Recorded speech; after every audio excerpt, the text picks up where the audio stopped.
Hello, konnichiwa. I'm Sakura. Today we're diving into one of the most important mysteries in Demon Slayer, the Blue Spider Lily.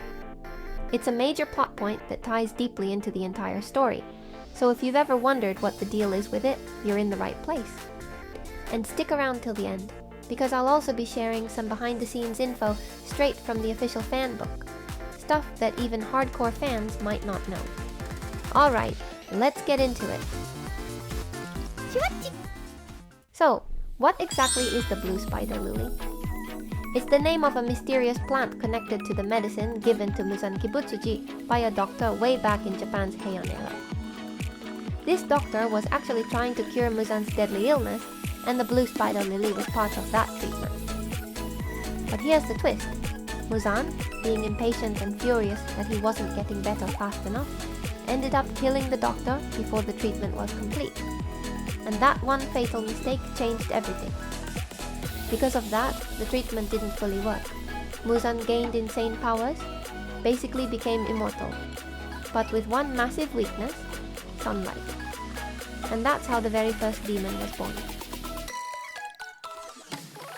Later on, Muzan eventually discovered through the doctor's old notes that the medicine used on him had included something called the Blue Spider Lily. But aside from the name, he had no idea what it actually was or how it worked.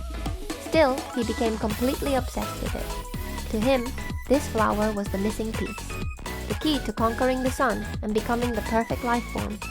And so, for over 1,000 years, Muzan has been hunting for it. Not just on his own, he's ordered upper-ranked demons like Akaza and the others to search for it too. But despite centuries of effort, even the strongest demons haven't been able to find it. That tells you just how rare and elusive this plant really is. From here on out, we're going to be talking about events from the final episode of Demon Slayer, so heads up, major spoilers ahead. If you're trying to stay spoiler-free, this is your cue to pause or skip ahead. You've been warned. So why couldn't Muzan ever find the Blue Spider Lily?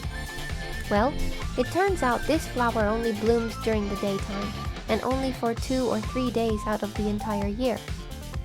Since demons can't go out in the sun, Muzan was basically locked out from finding it himself. And keep in mind, this was the Taisho era, so there were no modern ways to quickly share information. Even with his army of demons searching for centuries, it was practically impossible to track it down. Now, in the modern-day epilogue, we learn that a botanist named Ioba did manage to discover the flower, but sadly, he couldn't recreate the right conditions to keep it alive, and it withered away. Worse yet, the area where it was found got disrupted from human activity, meaning the flower went completely extinct from Earth. And since it vanished before scientists could finish studying it, we never actually learned what its true effects were. The mystery of the Blue Spider Lily remains unsolved.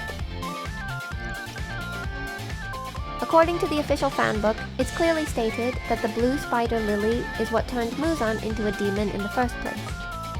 And now that the flower has gone extinct, and Muzan has been defeated, it's believed that demons will never appear in the world again. That chapter is closed for good. But here's a wild twist. Tanjiro's mother actually knew where the Blue Spider Lily grew. In fact, Tanjiro himself saw it once when he was a child. There's even a quick flashback showing the flower in volume 5 of the manga during that memory sequence.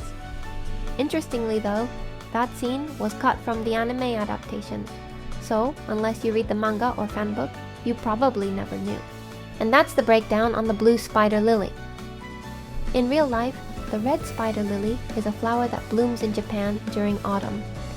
But this mysterious blue version doesn't actually exist in our world. It was created just for the story of Demon Slayer. If you're curious about other hidden lore or world-building details like this, let me know in the comments.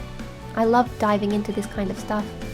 And of course, I'll be posting tons more anime content, so if you haven't already, make sure to hit that subscribe button. Bye bye!